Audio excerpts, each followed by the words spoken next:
যে ভ্যাট আমরা দিতে চাই, তো ভ্যাটটা আমি কোনটার উপরে দেব? আমি যখন র মেটেরিয়াল কিনি ওটার উপরে ভ্যাট একবার দিতে হচ্ছে, আমি যখন প্রোডাক্ট করতেছি সেখানে আপনার বিদ্যুৎ বা অন্যান্য ক্ষেত্রেও কিন্তু ভ্যাট ট্যাক্স দিতে হচ্ছে। যখন আপনি কনজিউমারের কাছে, ভ্যাটটা তো কনজিউমার দিবে, ভ্যাট তো প্রতিষ্ঠানের মালিকের দেওয়ার কথা না, কিন্তু প্রতিষ্ঠানের মালিকই এখন যখন প্রোডাক্টটা বের হয়ে যাচ্ছে তখনই তো তাকে আবার ভ্যাটের ব্যবস্থা করে দিতে হচ্ছে। আমি ভ্যাট দিতে রাজি, এই প্রোডাক্টটা তৈরি করতে ধরেন আমার র ম্যাটেরিয়াল লাগলো 80 টাকা, তৈরি হইল 100 টাকায়।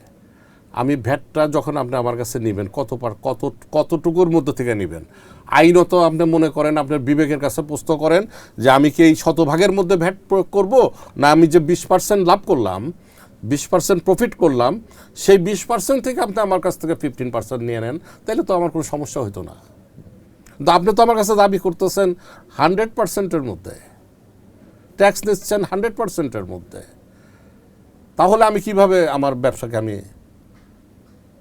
ভালো অবস্থায় নিতে পারবো? এইখানে কিন্তু ব্যবসায়ীরা আমার মনে হয় যে আমরা বোঝাতে পারি না, যারা এই দায়িত্বে আছে তাদেরকে এই কথাগুলো আমরা বলার পরেও তারা এটা বুঝে না। বুঝে না বলতে গেলে আসলে বুঝে, কিন্তু তারা ইনিশিয়েটিভ করবে না। ওনারা কেউ আপনি যদি এখানে বসে থেকে যদি টাকা পান, তাহলে আপনার কি দরকার আপনার গ্রামে গঞ্জে দৌড়ানোর জন্য?